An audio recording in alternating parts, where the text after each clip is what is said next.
I really don't see any comedies at all. It seems like, I was just joking about it. But if it's a detective show, there's 5 million of them on the air.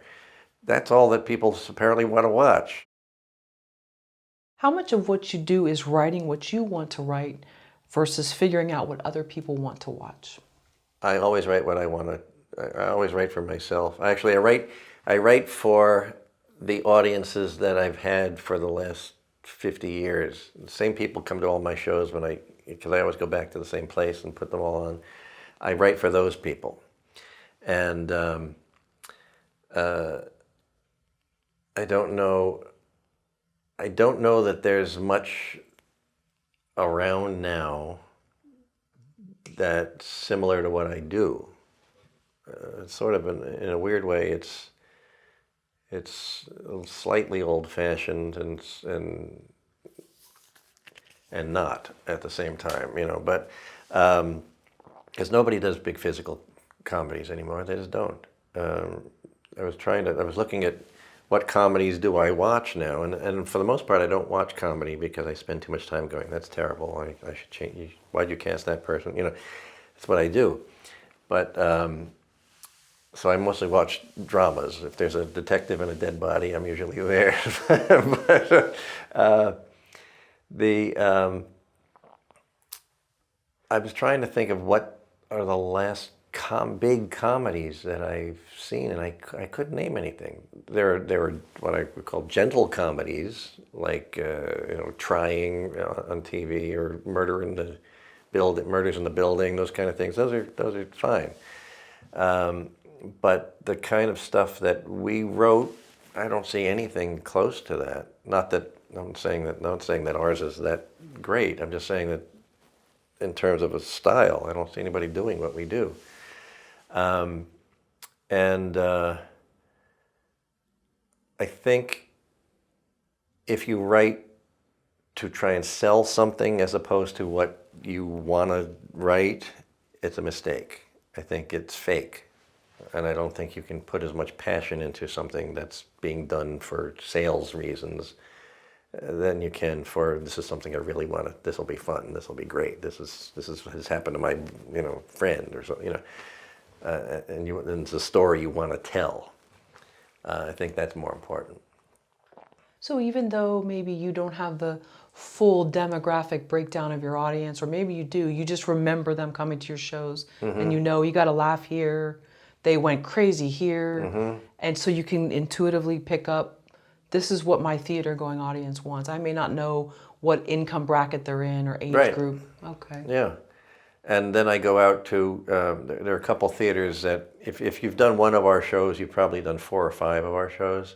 So I know those pockets and where they are. And those, same thing, it's the same, I hear the same reactions in their theaters that I did when we did ours. And that's been great. Are you ever sort of a fly on the wall after maybe they go out to coffee and cake somewhere? Do you kind of want to sit and just know who they are? No, but what I have done is go to shows without telling anybody I'm there. And then I hear, they did one of our shows, and the lady in front of us, older lady, just crying hysterically, and she didn't know who we were. And she just turned to me and said, "This is the stupidest thing I've ever seen, but oh my God, I can't stop laughing." And I went, "Okay, great. Our job is done." That's a real compliment. Yeah, okay, there you go. Yeah. That's somebody not blowing smoke. Yeah, right. What do people want to watch?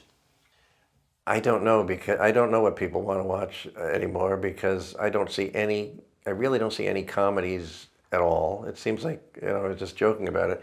But if it's a detective show, there's 5 million of them on the air. That's all that people apparently want to watch, except for Shogun, which is fantastic. I don't know. I don't know the answer to that. All I know is that the business is continuing to change. I think comedy's got to come back, especially because the world being what the world is. You need it. You need escapism. You need to laugh. That's why the Marvel things are so popular, I think, is escapism. And some of the best comedies ever done for film were done after the Depression, right after the Depression. All the Marx Brothers and W.C. Fields, all those guys. So I don't know what people want to watch anymore, and so I'm just going to keep doing what I'm doing and hope that they come back to what we do. Sure. Maybe a true crime farce. Could be. I did one of those already. Forensic one. I did one of those you already. did? Okay. Yeah, we did an Alfred Hitchcock show where I did it was sort of a spoof of all his. I shoved as many different films of his into one play, and it's called Wrong Window, and that was fun. That was fun. Yeah. Sounds good. How do you create good television? Well, in terms of sitcoms, because that's really my thing, to create good television, you need to find the comedian. You need to find the star, and it can't be someone you turn into a comedian. It has to be a comedian. We did a lot of shows for stand-ups. We did Richard Lewis, Martin Lawrence, Bob Newhart, Don Rickles. I can't remember them all. Andrew Dice Clay. Andrew Dice Clay, that's right. Oh yeah, I forgot. Yeah, that was a trip. You need to find that person, and then you need to surround them with great actors, because these people are not actors; they're stand-ups, and I find most of the best people to surround them with are theater actors. It elevates their acting, and it's more of a rock that you can depend on, while this other guy just is the funny guy, working Andrew Dice Clay, that was an interesting time, I will say. I'll tell this very quickly. Andrew was a joy to work with. He really was, but he was off the wall. And every Thursday there'd be a problem on the set with him. We'd get phone calls. He keeps trying to pretend there's a fly buzzing around his head, and he's talking in a Spanish accent, and all this other stuff. So we would go down, and we realized after 1 or 2 weeks that it was because he didn't know his lines, and he should have known them by then, so he was creating some sort of chaos so he could then learn his lines. So we had Elaine Stritch on the show, which I loved having her. And she was rough. She was a pain in the neck. But we get a phone call from her, about her, that she's having a breakdown on the set, so I have to go down and talk to her. So while I'm there, I look over and I see Andrew, and he's sitting over there, and he's polite and just sitting there. And I went up to him and said, "Andrew, what's the deal? Every Thursday, you act like a lunatic. You do this, you're buzzing the flies, and you're talking Spanish, and now, what's the this week you know your lines, you're on time, and you're well behaved. What is that about?" And he just pointed to Elaine Stritch and went, "There's only room for one."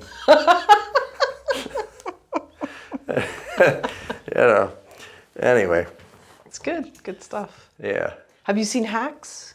Yes, love it. Mm-hmm. Love it. Yeah. I don't have it. I'm not streaming it, but I've been watching it on YouTube, the different vignettes that they've posted. And, it's really good. Yeah, it looks like it. It's I'm really enjoying good. It. We wrote for her for a little bit, not on that show, on a very strange show called Center of the Universe with John Goodman and Gene and Olympia Dukakis, Ed Asner, Dietrich Bader. It's a great cast. And I think it only lasted 13 episodes. But she's terrific. Yeah, I love it. How do you find the drive to write again? Different things happen, life bumps up against us. How do you find the drive? That's sort of an oasis for me to go write, and then the rest of the world goes away except for right in front of me. So it's always been good. It's my go-to when things get rough. I just go jump into something else. So that's not a challenge, because you said you don't believe in writer's block for yourself. Mm-hmm. So that's actually therapy for you. It is, yeah. What would stop you from writing? Oh. Aside from the computer being down. Yeah. Well, I can't go on vacation without taking a laptop with me. So that I do. I do like to go places. What can stop me from writing? If I'm just acting in somebody else's thing, I don't like to write at the same time. It just takes my head out of the game, you know. So if I did I just did a while back, I did a Nickelodeon show for one of my friends. I did a guest star spot on that. I didn't write it all that week, so I was just there doing that. Keep my priorities straight. Okay. And when you do go on vacation, do you feel that if you don't take your laptop, it almost makes you excited to return back to it? Because it's like forbidden, like, ooh, I'm going to open my laptop. Oh, it's not there.